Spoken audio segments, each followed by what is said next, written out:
Hello and welcome to SPMIS Academy. Today we'll analyze important newspaper articles of 28th November 2025. Please note you can download the PDF version of today's newspaper analysis by clicking the link given in the comment section. This is the list of the topics that we'll be covering from today's newspaper. The first topic is about World Toilet Organization and ODF plus status. Important from our syllabus GS paper 2 governance point of view. World toilet organization एक international NGO है जिसका main लक्ष्य है दुनिया भर में sanitation related awareness and facilities को improve किया जाए। तो दुनिया भर में लोगों के पास सैनिटाइज तरीके से टॉयलेट की फैसिलिटी हो, ये वर्ल्ड टॉयलेट ऑर्गेनाइजेशन का मुख्य लक्ष्य है। ध्यान रखें, it is not directly an agency of United Nations, but it was granted a consultative status by United Nations Economic and Social Council, but सीधा सीधा ये यूनाइटेड नेशंस का हिस्सा नहीं है। इसके फाउंडर हैं Jack Sim, is Singapore based individual और इस ऑर्गेनाइजेशन का हेडक्वार्टर भी सिंगापुर में ही है। वर्ल्ड टॉयलेट डे भी मनाया जाता है। साल 2013 में यूनाइटेड नेशंस ने एक रिजोल्यूशन पास किया, प्रपोज किया गया था by world toilet organisation only, और इसको सिंगापुर की गवर्नमेंट ने सपोर्ट किया इस प्रपोजल को, और फिर यूनाइटेड नेशन ने इस रेजोल्यूशन को पास करके साल 2013 में 19 नवंबर को, यानी कि कल का जो बीता हुआ दिन है, उसको वर्ल्ड टॉयलेट डे की तरह डिक्लेयर किया ताकि पूरे दुनिया भर में इस दिन सैनिटेशन रिलेटेड अवेयरनेस क्रिएट की जा सके। On this page we have seen about world toilet organization, Singapore based organization है, and also we have seen about world toilet day. अब उसी से रिलेटेड ये न्यूज़ है that on the occasion of world toilet day हमारी ministry of Jal Shakti, Bharat की ministry of Jal Shakti ने कुछ इंपॉर्टेंट डेटा रिलीज किया with respect to sanitation level in Indian villages, जिसमें बताया गया कि 5.67 lakh villages across India have attained ODF plus status, open defecation free plus status. तो साल 2022 तक सिर्फ 1 lakh villages ODF status attain किए हुए थे, ODF प्लस स्टेटस।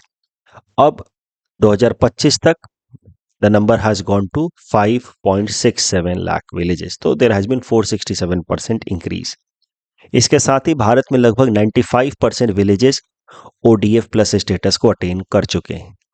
तो अब देखना जरूरी है कि आखिर ये ODF प्लस स्टेटस है क्या। ODF plus is defined under स्वच्छ भारत मिशन 2.0, यानी कि जो सेकंड पार्ट आया था स्वच्छ भारत मिशन का, उसके अंतर्गत ODF प्लस डिफाइन किया गया है। तो हम लोग थोड़ा पहले डिटेल में देखते हैं स्वच्छ भारत मिशन के बारे में, इसके फर्स्ट फेज के बारे में, then we will see the second phase, और उसके अंतर्गत फिर हम लोग ODF प्लस के बारे में समझेंगे, जिसको लेकर के भारत सरकार ने हाल फिलहाल में कहा है कि 95% villages in India have attained ODF plus status. स्वच्छ भारत मिशन भारत सरकार ने साल 2014 में 2 अक्टूबर को महात्मा गांधी के बर्थडे के ओकेजन पे स्वच्छ भारत मिशन लॉन्च किया था। इसका सिंपल सा लक्ष्य था कि भारत को ओपन डेफिकेशन फ्री बनाना है अगले 5 सालों में, कोई भी इंसान ओपनली डेफिकेट ना करे, और ये लक्ष्य पूरा हुआ 5 सालों में। By 2019 India was declared open defecation free. 100 million से भी ज़्यादा टॉयलेट्स बनाए गए एंड 6 लाख विलेजेस, जो भारत में लगभग 6 लाख विलेजेस हैं, सब के सब ओपन डेफिकेशन फ्री हो गए by 2019। That was the target of Swachh Bharat mission phase 1। फिर स्वच्छ भारत मिशन का सेकेंड फेज लॉन्च किया गया भारत सरकार द्वारा 2021 में। Phase 1 was from 2014 to 19. Now second phase was launched in 2021. इसके अंतर्गत कुछ और बड़े टारगेट्स रखे गए with respect to cleanliness and sanitation. अब कहा गया कि now we will attain ODF plus status. ODF तो सस्टेन करना ही है, so now let us see the key objectives of Swachh Bharat mission 2.0।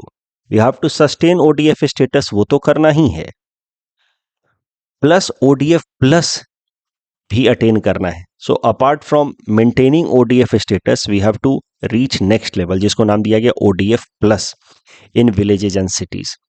ODF plus simply means कि ओपन डेफिकेशन फ्री तो रहेंगे ही, प्लस जो कम्युनिटी टॉयलेट्स हैं रूरल एरियाज में या अर्बन एरियाज में, उनको प्रॉपरली मेंटेन किया जाए। कम्युनिटी टॉयलेट मतलब पब्लिक टॉयलेट, उनको प्रॉपर मेंटेन किया जाए, plus solid and liquid waste का प्रॉपर मैनेजमेंट सिस्टम हो। तो गांव गांव में भी आजकल आप देखोगे तो वहां पे ड्राई वेस्ट को कलेक्ट करने के लिए, वेट वेस्ट को कलेक्ट करने के लिए अलग अलग गार्बेज बिन रहता है। तो इस तरीके से ये सब जो नए एक्शंस लाए गए हैं, they have been brought as per Swachh Bharat mission 2.0, जिसमें लक्ष्य रखा गया है, पहला स्टेप है ओडीएफ स्टेटस को सस्टेन करना है, दूसरा है ओडीएफ प्लस की तरफ बढ़ना है in village and cities. ODF plus means community toilets must be maintained and solid and liquid waste management separately should be done. उसके अलावा अर्बन एरियाज में स्वच्छ भारत मिशन 2.0 के अंतर्गत और भी एम्बिशियस टारगेट रखे गए हैं। रूरल एरियाज में टारगेट किया जा रहा है कि हम ओडीएफ से बढ़कर के ओडीएफ प्लस में पहुंच जाएं अंडर स्वच्छ Bharat mission 2.0, but urban area में लक्ष्य रखा गया है कि हम सिर्फ ओडीएफ प्लस पे ना रुकें, हम ओडीएफ प्लस प्लस पे आए। मतलब apart from maintaining open defecation free status and building community toilets and having proper solid and liquid management, urban areas में proper faecal sludge treatment system भी होना चाहिए। जो ह्यूमन फीकल कंटेंट डिस्चार्ज होता है उसको ट्रीट करने के लिए, प्रॉपरली डिस्पोज करने के लिए there should be a proper septic tank system. And fourth step also has been put as an ambition for urban areas, जिसमें ओडीएफ प्लस प्लस के अलावा we have to attain water plus level, यानी कि waste water also should be fully treated. तो आप confuse ना हो, इसके लिए मैं सिंप्लीफाई कर देता हूं। साल 2014 से लेकर के 19 तक स्वच्छ भारत मिशन का फेज 1 था। उसका सरल लक्ष्य था कि भारत को ओपन डेफिकेशन फ्री बनाना है, जो हासिल हो गया। फिर साल 2021 में सेकेंड फेज लाया गया स्वच्छ भारत मिशन का।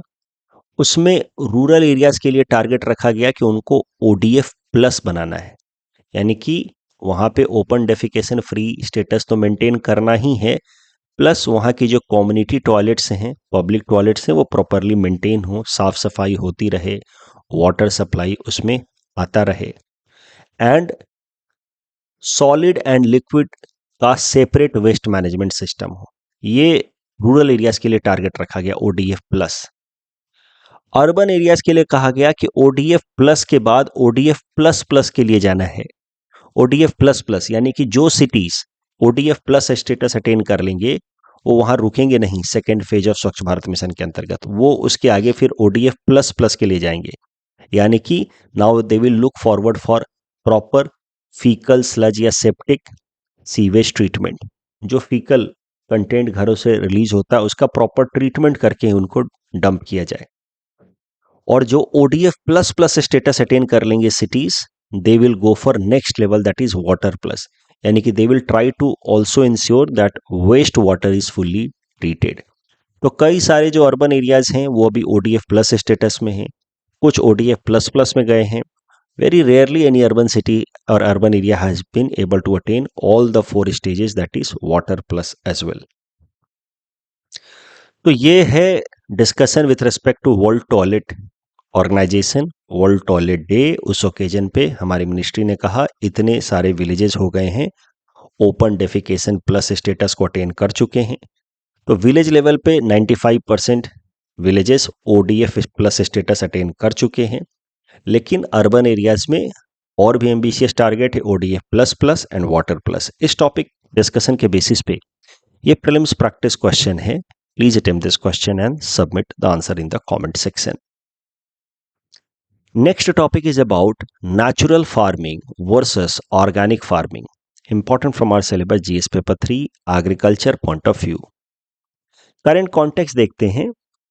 हाल फिलहाल में एक सबमिट कराई गई कोयम्बटूर में south India natural farming summit. इस समिट में पार्टिसिपेट करते हुए हमारे प्रधानमंत्री नरेंद्र मोदी जी ने कहा कि India will become hub of natural farming which is basically science and tradition together and it will lead the way for agriculture in India। इसी दौरान प्रधानमंत्री जी ने हाईलाइट किया कि हमारे देश में नेचुरल फार्मिंग को प्रमोट करने के लिए भारत सरकार पिछले साल लेकर के आई थी national mission on natural farming. ये न्यूज़ इतना इम्पोर्टेंट नहीं है कि कहाँ नेचुरल फार्मिंग सबमिट हुई एंड ऑल, इम्पॉर्टेंट है कि क्या है national mission on natural farming. तो हम लोग देखेंगे national mission on natural farming, हम लोग डिटेल में समझेंगे कि क्या है natural farming and how natural farming is different from organic farming. यहाँ से एक अच्छा सवाल बन सकता है यूपीएससी या एपीएससी के लिए। तो national mission on natural farming, ये इनिशिएटिव्स पिछले साल 2024 में लेकर के आई थी भारत सरकार। एक सेंट्रली स्पॉन्सर्ड स्कीम है ये, यानी कि भारत सरकार स्टेट गवर्नमेंट्स के साथ मिल करके इसको रन करेगी। भारत सरकार की तरफ से ministry of agriculture will lead this implementation of national mission on natural farming. इसके अंतर्गत नेचुरल फार्मिंग को प्रमोट करने की कोशिश की जा रही है across the country. Chemical free farming को प्रमोट करने की कोशिश की जा रही है अक्रॉस द कंट्री। तो एक बड़ा प्रश्न उठता है कि आखिर नेचुरल फार्मिंग है क्या। देखिए, नेचुरल फार्मिंग की जो टेक्निक है, इसको भारत के एक एग्रीकल्चरल साइंटिस्ट सुभाष पालेकर साहब ने डेवलप किया था। इसके अंतर्गत फार्मर्स अपने ही एग्रीकल्चरल फील्ड से बेसिक जो वेस्ट है उसको निकाल करके और अपने लिए मैन्योर्स बना सकते हैं in natural manner, natural farming formulations कर सकते हैं। दो तरीके के नेचुरल फार्मिंग फॉर्मुलेशंस किए जा सकते हैं by the farmers through the waste in the agricultural field itself. ये डेवलप किया सुभाष पालेकर साहब ने। दो तरीके की जो नेचुरल फार्मिंग फॉर्मुलेशंस बनाई जा सकती हैं उनको दो अलग अलग नाम भी दिए गए, जीवामृत एंड बीजामृत। जीवामृत बनाया जा सकता है desi cow dung, cow urine, jaggery, pulse, flour, soil and water को मिला करके। इससे जो बनता है वो होता है Jeevamrit. Jeevamrit can enrich soil and it can boost microbial activity in the soil, जिससे क्रॉप्स को प्रॉपर न्यूट्रिशन मिल पाए। बीजामृत बनता है desi cow dung, cow urine and lime से। It is used for seed treatment to prevent fungal and insect attack. तो सुभाष पालेकर साहब ने टेक्निक डेवलप किया फार्मर्स के लिए कि आपको बाहर से कुछ भी फर्टिलाइजर वगैरह ये सब लेने की जरूरत नहीं है। आप अपने ही एग्रीकल्चरल फील्ड में जो चीजें अवेलेबल हैं उसकी मदद से ये दो नेचुरल फॉर्मुलेशंस बनाएं, जीवामृत एंड बीजामृत, और उनका इस्तेमाल करें और आप फिर देखें कि आपका क्रॉप का यील्ड बढ़ता है। तो ये टेक्निक सुभाष पालेकर साहब ने इम्प्लीमेंट करके दिखाया और इसी टेक्निक को फिर नाम दिया गया नेचुरल फार्मिंग। नेचुरल फार्मिंग को कभी कभार जीरो बजट नेचुरल फार्मिंग भी कहा जाता है, क्योंकि इसमें बाहर से तो कुछ लिया जा नहीं रहा है, तो कोई खर्चा नहीं है, बिना खर्चे के भी प्रोडक्शन हो रहा है। That is why natural farming method developed by Subhash Palekar is also non zero budget natural farming methodology. अब इसी मेथोडोलॉजी को भारत भर में पॉपुलराइज करने के लिए, ताकि हमारे फार्मर्स का dependency on chemical fertilizer reduce हो, भारत सरकार पिछले साल लेकर के आई national mission on natural farming, जिसके अंतर्गत भारत के 18.75 लाख फार्मर्स को ट्रेन किया जाएगा in development of Jeevamrut and Bijamrit. उनको ट्रेनिंग दी जाएगी डिस्ट्रिक्ट लेवल पे, ब्लॉक लेवल पे by the government departments working in the field of agriculture, कि फार्मर्स कैसे जीवामृत या बीजामृत बना पाए अपने एग्रीकल्चरल फील्ड में। तो ये है नेचुरल फार्मिंग। अब नेचुरल फार्मिंग और ऑर्गेनिक फार्मिंग के बीच में क्या अंतर है ये भी जानना जरूरी है, क्योंकि इस पे अच्छा सवाल बन सकता है, प्रीलिम्स में या मेंस में सवाल आ सकता है। तो देखिए, नेचुरल फार्मिंग तो आपने समझ लिया। नेचुरल फार्मिंग में there is no external input, इसीलिए इसको कहा जाता है zero budget.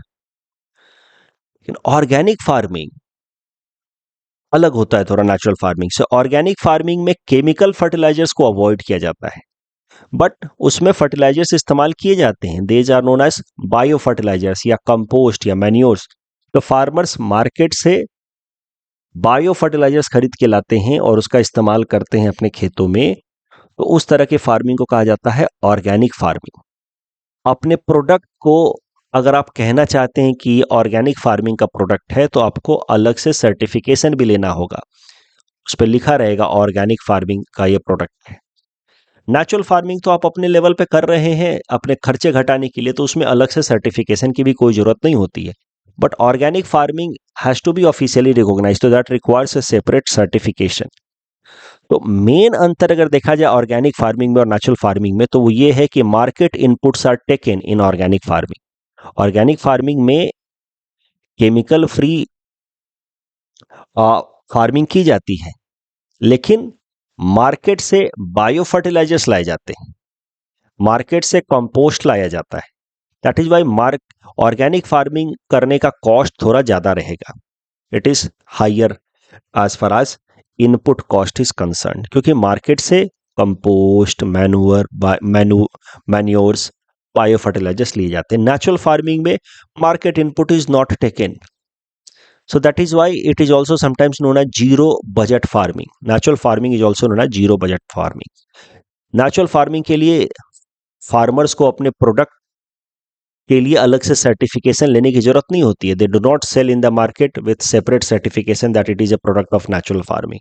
But organic farming का अगर प्रोडक्ट है और फार्मर्स चाहते हैं कि उनके कंज्यूमर्स को पता चले कि ऑर्गेनिक फार्मिंग का प्रोडक्ट है, सो फार्मर्स को या जो उनके रिटेलर्स हैं उनको अपने प्रोडक्ट के ऊपर सर्टिफिकेशन लेना होगा that it is a product of organic farming. So I hope now it is clear. Organic farming uses organic manures bought from the market like biofertilizer certification is required, and since there are external inputs taken, so higher cost होता है generally.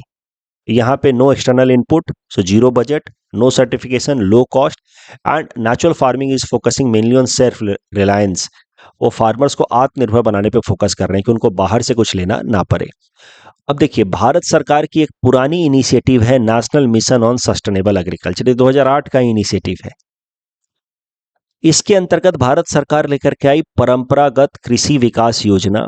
ये initiative under national mission of sustainable agriculture है in order to promote organic farming across the country. और इसी mission के अंतर्गत पिछले साल भारत सरकार लेकर के आई national mission on natural farming. इसका लक्ष्य है भारत में नेचुरल फार्मिंग को प्रमोट करना। तो ऑर्गेनिक फार्मिंग या नेचुरल फार्मिंग दोनों को ज्वाइंट तौर पे कहा जा सकता है सस्टेनेबल एग्रीकल्चर।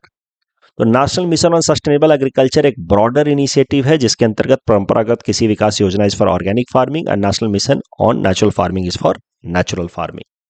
इस टॉपिक के बेसिस पे प्रीलिम्स प्रैक्टिस क्वेश्चन है, please attempt this question and submit the answer in the comment section. Mains में ऐसा सवाल आपसे ऑर्गेनिक फार्मिंग के ऊपर पूछा जा सकता है, तो आप इस क्वेश्चन को अपने लेवल पे अटेम्प्ट करें। If needed you can read the hints also. Try to add more points from your side. मैं देख रहा हूं कि आप सब लोग वही सब कुछ लिख देते हैं जो हिंट्स में लिखा है। हिंट्स में लिख करके देता हूं ताकि जिन बच्चों का बिल्कुल हाथ चल नहीं रहा है वो उनको थोड़ा सा इम्पेटस मिल पाए। लेकिन आप अपनी तरफ से कुछ इनोवेशन कीजिए ना। कुछ गलत होगा तो होगा, क्या फर्क पड़ता है, but try to write something new. जो हमारा वॉइस चेकिंग हो रहा है उसमें we are finding that most of you are using only those ideas that I have given. Try to add more from your side. Next topic is about Indian version of gene editing technology, important from our syllabus GS paper 3 science and technology point of view. तो ये news समझने से पहले let us try to revise about CRISPR technology. CRISPR technology पहले हमने कई दफा newspaper analysis में देखा हुआ है, एक बार इसको रिवाइज करते हैं। देखिए, CRISPR technology is actually a gene editing technology जिनके मदद से डीएनए को एडिट किया जा सकता है। किसी भी ऑर्गेनिज्म के अंदर, प्लांट हो या एनिमल हो, उसके डीएनए को ऑल्टर किया जा सकता है। ये रहा DNA, double helical strand form में रहता है डीएनए। अब ये जो क्रिस्पर टेक्नोलॉजी है इसको कहा जाता है जीन एडिटिंग टेक्नोलॉजी। इसमें स्पेशल तरीके के प्रोटीन्स इस्तेमाल किए जाते हैं जैसे कि CAS9 या CAS12A, जिनकी मदद से किसी डीएनए में कुछ ऑल्टरेशन किया जा सकता है। यहां से कुछ पार्ट को निकाल लिया और किसी नए पार्ट को ऐड कर दिया। That is why these molecules CAS9 and CAS12A are also sometimes called molecular scissors, ये कैची की तरह काम करते हैं as far as their impact over a DNA is concerned। तो इंसान का डीएनए जो है उसमें भी ऑल्टरेशन किया जा सकता है, जानवरों के या प्लांट्स के डीएनए में भी ऑल्टरेशन किया जा सकता है। डीएनए में कुछ अगर बैड स्ट्रेच आ जाए तो इंसान को अलग अलग बीमारियां हो सकती हैं, तो उसी बैड स्ट्रेच को ठीक किया जा सकता है with help of the gene editing technology, जिसमें इस तरीके के प्रोटीन मॉलिक्यूल्स का इस्तेमाल होता है CAS9 and CAS12A, and that is why this protein molecules are known as molecular scissors. साल 2020 में नोबेल प्राइज इन केमिस्ट्री दिया गया था to two scientist, Emmanuelle Charpentier and Jennifer Doudna. इन दोनों को नोबेल प्राइज इन केमिस्ट्री दिया गया था for discovery of this gene editing technology in 2012 में इन्होंने ये जीन एडिटिंग टेक्नोलॉजी डेवलप की थी, जिसमें इन्होंने ये molecular protein CAS9 and CAS12A ढूंढा था, जिसकी मदद से जीन एडिटिंग की जा सकती है, और उसके लिए इनको 2020 में नोबेल प्राइज इन केमिस्ट्री दिया गया। जीन एडिटिंग टेक्नोलॉजी अलग अलग फील्ड में एप्लीकेबल हो सकती है। It can be use to treat different diseases like sickle cell disease, anaemia, thalassaemia. अलग अलग बीमारियों को समझने में हेल्पफुल हो सकता है। नई तरीके के treatments for different kinds of disease in plants and animals को डील करने में हो सकता है। इवन वेक्टर बॉर्न डिजीज जैसे कि मॉस्किटो से होने वाली बीमारियां, डेंगू, उसको भी कंट्रोल किया जा सकता है विद जीन एडिटिंग टेक्नोलॉजी। उसके लिए एक PGSIT मेथड डेवलप किया गया है using this gene editing technology, जिसमें मॉस्किटोज के अंदर उनके जेनेटिक ऑल्टरेशन कर दिए जाते हैं ताकि वो वायरस ना फैला पाएं और हमें डेंगू ना हो। This gene editing technology can be also use for development of new species. कोई स्पीसीज अगर मर गया है, एक्सटिंक्ट हो गया है पूरी तरह से, उसको रिवाइव करने में भी जीन एडिटिंग टेक्नोलॉजी का इस्तेमाल किया जा सकता है। तो जीन एडिटिंग टेक्नोलॉजी वर्सेटाइल है, अलग अलग एरियाज में इसका इस्तेमाल हो सकता है, जिसको डेवलप किया इन दोनों लोगों ने। अब प्रॉब्लम क्या है कि इंटरनेशनल लेवल पे जब टेक्नोलॉजी डेवलप हुई तो ये पेटेंट प्रोटेक्टेड है। पेटेंट प्रोटेक्टेड होने के कारण भारत में साइंटिस्ट इसका इस्तेमाल खुल के नहीं कर पाते हैं। हर बार हमें परमिशन लेना होता है, हाई प्राइस पे करना होता था। अब अच्छी न्यूज ये है कि Indian scientists have developed indigenous version of gene editing technology. इसको कहा जा रहा है मिनिएचर ऑल्टरनेटिव, छोटा alternative of this CRISPR CAS system. तो हमारा जो नया टेक्नोलॉजी है, it can do precise cutting of plant DNA. Plant DNA में कटिंग करके उसमें ऑल्टरेशन कर सकता है, और जो डिजायर्ड ट्रेट्स हैं प्लांट्स के अंदर जिससे उनका ज़्यादा ईल्ड हो, सेल्फ लाइफ बढ़े, वो सब डेवलप किया जा सकता है। बट हमारे देश के अंदर जो टेक्नोलॉजी डेवलप की गई है जीन एडिटिंग की, उसमें जो प्रोटीन मॉलिक्यूल इस्तेमाल किया जा रहा है उसका नाम है TNPB, या पूरा नाम है transposon associated protein. It is very similar to that CAS9 या CAS12A which is used in CRISPR technology, but ये थोड़ा अलग है। बोथ दिस CAS9 या CAS12A या TNPB जो भारत में डेवलप किया, they are collectively known as molecular scissor.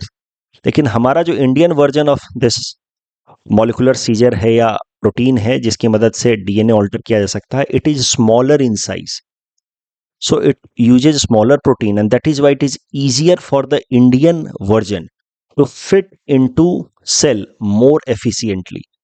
तो एक नजरिए से देखा जाए तो हमारा जो जीन एडिटिंग प्रोटीन मॉलिक्यूल है TNPB, it is smaller in size as compared to CAS9 या CAS12A, and that is why it can fit more efficiently into cells। तो इस मामले में हमारे पास एक एडवांटेज है। इस टेक्नोलॉजी को TNPB technology of gene editing, जिसकी मदद से प्लांट डीएनए को ऑल्टर किया जा सकता है, इसको पेटेंट भी दे दिया है Indian council of agricultural research ने। So now it has been officially recognised by India.